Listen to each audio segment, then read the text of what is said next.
एक शांत गांव था। चारों ओर पहाड़ और हरी भरी खेतियां थीं। उस गांव में कबीर नाम का एक लड़का रहता था।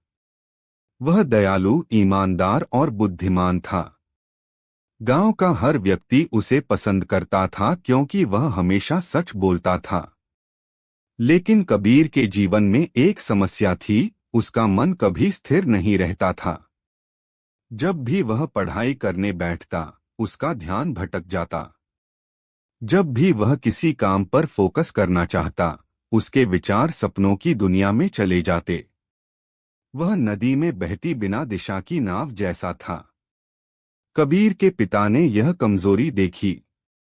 एक शाम उन्होंने कहा, बेटा, ईमानदारी तेरी ताकत है, लेकिन केवल ईमानदारी ही काफी नहीं।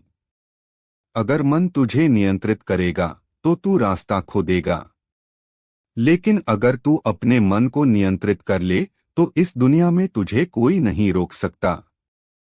कबीर ने सुना, लेकिन पूरी तरह समझ नहीं पाया। एक दिन उसके पिता उसे गांव के एक बुद्धिमान वृद्ध गुरुदेव के पास ले गए। गुरुदेव युवाओं को सही राह दिखाने के लिए प्रसिद्ध थे। कबीर ने उन्हें प्रणाम किया और उसके पिता ने उसकी समस्या बताई। गुरुदेव मुस्कराए और कबीर को एक अजीब सा काम सौंपा। उन्होंने उसके हाथों में एक नाजुक मिट्टी का घड़ा रख दिया।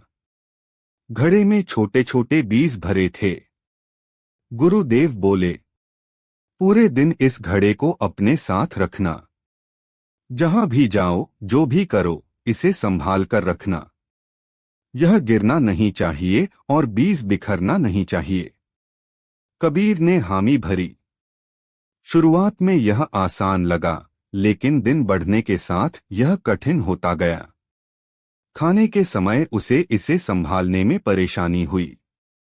कुछ बच्चे हंसने लगे और चिढ़ाने लगे कि वह सिर्फ घड़ा लेकर क्यों घूम रहा है। कबीर को शर्मिंदगी हुई, पर उसने गुरुदेव की बात याद की और घड़े को कसकर पकड़े रखा। शाम तक थका हारा कबीर लौटा, लेकिन घड़ा सुरक्षित था और बीज बचे हुए थे। गुरुदेव ने पूछा, बता बेटा, कैसा अनुभव रहा? कबीर ने ईमानदारी से जवाब दिया, बहुत कठिन था। मैं खेलना चाहता था, भूल जाना चाहता था, लेकिन हर बार याद आता कि मेरे हाथ में घड़ा है, तो मैंने इसे संभाल कर रखा। ऐसा लगा जैसे मैं खुद का हिस्सा लेकर चल रहा हूं। गुरुदेव मुस्कराए और बोले, यही तो बात है। यह घड़ा तुम्हारा लक्ष्य है। इसमें भरे बीज तुम्हारा ध्यान है। दुनिया तुम्हें हंसी, शोर और प्रलोभन से भटकाएगी। अगर तुम भूल गए तो यह घड़ा गिर जाएगा, लेकिन यदि धैर्य से इसकी रक्षा की तो एक दिन यह बीज पेड़ बनेगा, जो तुम्हें छाया, फल और शक्ति देगा। जो अपने ध्यान को धैर्य से बचाता है, वही महानता तक पहुंचता है। पहली बार कबीर ने समझा कि ईमानदारी उसकी सबसे बड़ी पूंजी है, लेकिन बिना मन के अनुशासन के वह चमक नहीं पाएगी। उस रात उसने खुद से वादा किया। वह हर दिन एक ही समय पर उठने लगा। पढ़ाई पर पूरा ध्यान देने लगा।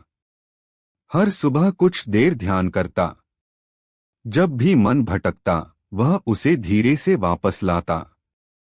शुरुआत में बहुत कठिनाई हुई, लेकिन धीरे धीरे उसका मन शांत और स्थिर हो गया। उसकी याददाश्त तेज हो गई। पिता को गर्व हुआ और कबीर के दिल में भी शांति उतर आई। साल बीत गए। ईमानदारी और अनुशासन के बल पर कबीर व्यापार की दुनिया में कदम रखता है। शुरुआत में असफलताएं मिली।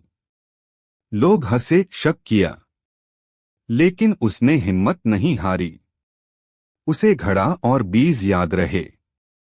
उसने धैर्य से अपने उद्देश्य की रक्षा की।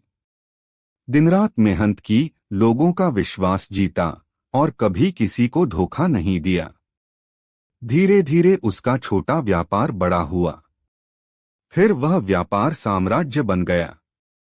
कबीर अब सिर्फ गांव का लड़का नहीं रहा, वह एक महान व्यापारी बना, दूर दूर तक सम्मानित, अपनी ईमानदारी और अटूट ध्यान के लिए प्रसिद्ध।